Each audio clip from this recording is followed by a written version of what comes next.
the issue of the human rights and well-being of Nigerians anywhere and everywhere in the world.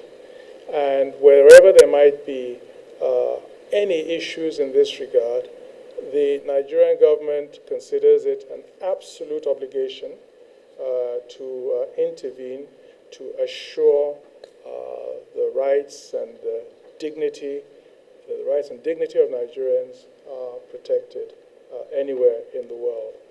Now, of course, there were videos circulating in social media of very disturbing scenes and incidents involving Nigerians in the city of Guangzhou in Guangdong province of China.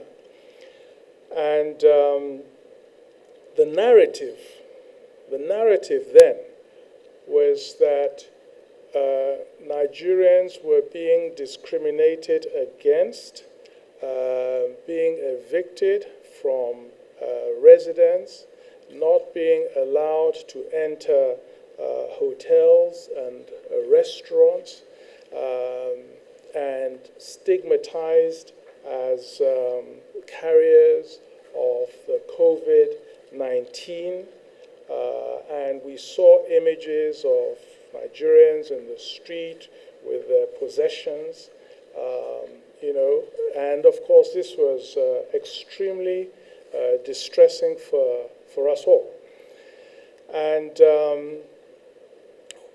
the ministry, we immediately called, and I called personally, our officials, because we have an embassy in Beijing, with an ambassador, consulate in Shanghai, and also in Guangdong, the province where this was taking place. And reached out to them immediately and directed our ambassador in Beijing to make a démarche to the Ministry of Foreign Affairs in Beijing and get very quickly to the bottom of this and intervene as a government and address the situation in the shortest possible time. And following that, I also invited the ambassador of China to my office and informed him that this is what we are seeing and that I had been in touch with our officials in China and that the situation was extremely distressing and unacceptable to the government and the people of Nigeria, and that we wanted immediate action. And the ambassador promised to get in touch with Capital and report back, and was equally distressed, I must say, himself, and also showed a lot of concern. Our officials in China were still also understanding it was a breaking event, understanding what was behind it all. And one, first of all, in Igbo language, and then another one in written English, explaining that the situation was not quite what one was seeing in these videos. And that, in fact, there was a group of Nigerians, a flight, amongst the last flights that came in to Guangzhou, that some Nigerians on that flight tested positive. And that one of them was a lady who owned a restaurant in Guangzhou who tested positive. An African restaurant, a Nigerian restaurant, frequented predominantly, well, almost exclusively by Africans and Nigerians. And that the Chinese authorities obviously picked up on this, that there was this group of people who had tested positive. And so automatically demanded and insisted that they all be quarantined okay, with nobody allowed to come out in 14 days, that if anybody came out of that quarantine, that they should not be allowed in to, if it was a hotel, back into that hotel or that residence. So they put in very, very strict measures to try to contain this outbreak, which to them at that time clearly seemed to have been within that community. And so they put in place this very, very strict measures. Now, it was misinterpreted, it would appear, by some of the Nigerians and Africans who could not understand why it seemed to be selective and targeting only themselves. And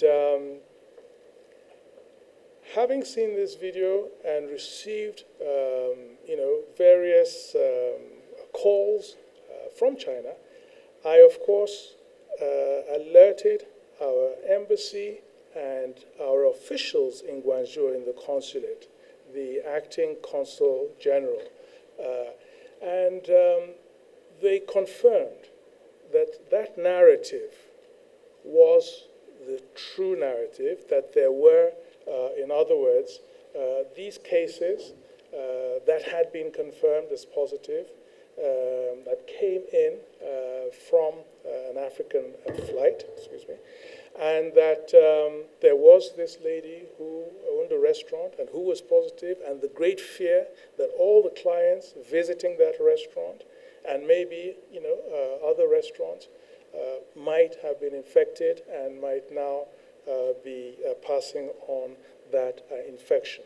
So after their experience in Wuhan, they were very determined to contain this in this way. But what our officials in China made clear was that the communication could and should have been better. If the authorities in Guangzhou had informed the consulates, the African consulates in Guangzhou, that this was the situation, these were the measures that they were putting in place, and so forth, it could have been a joint effort, a team effort, and that mutual suspicion would not have been there. And of course, so that was not done, and that led to counter-narratives and exacerbated the situation.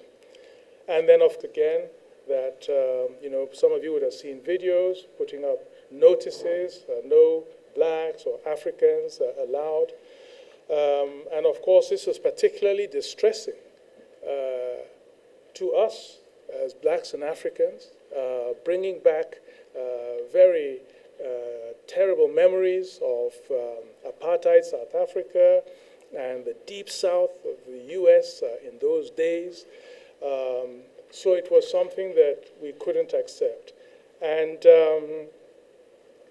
so our ambassador in China, together with other African ambassadors in China, met with the high officials of the Chinese government and registered their protests and demanded immediate action and explanation.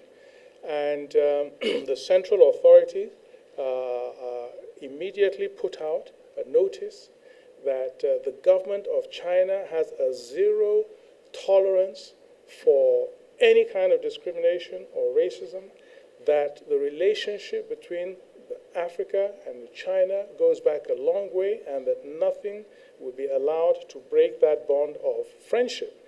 And they sent a team to Guangzhou to go and investigate and put an end to any kind of misunderstanding or possible maltreatment.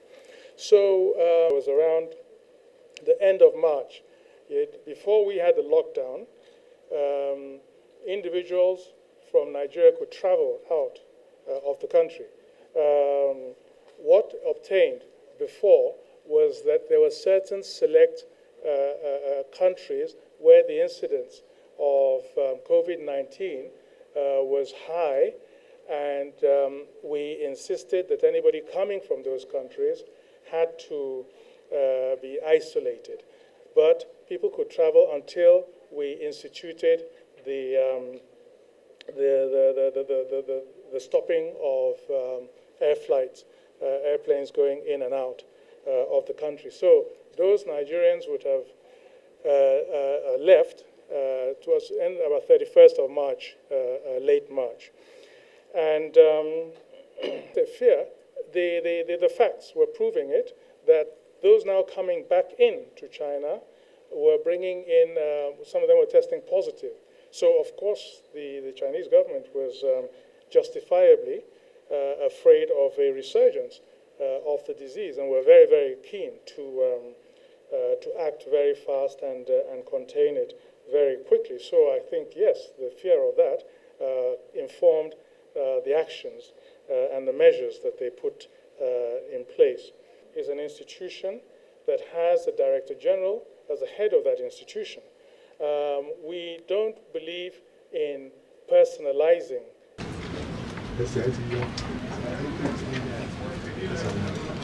Solidarity.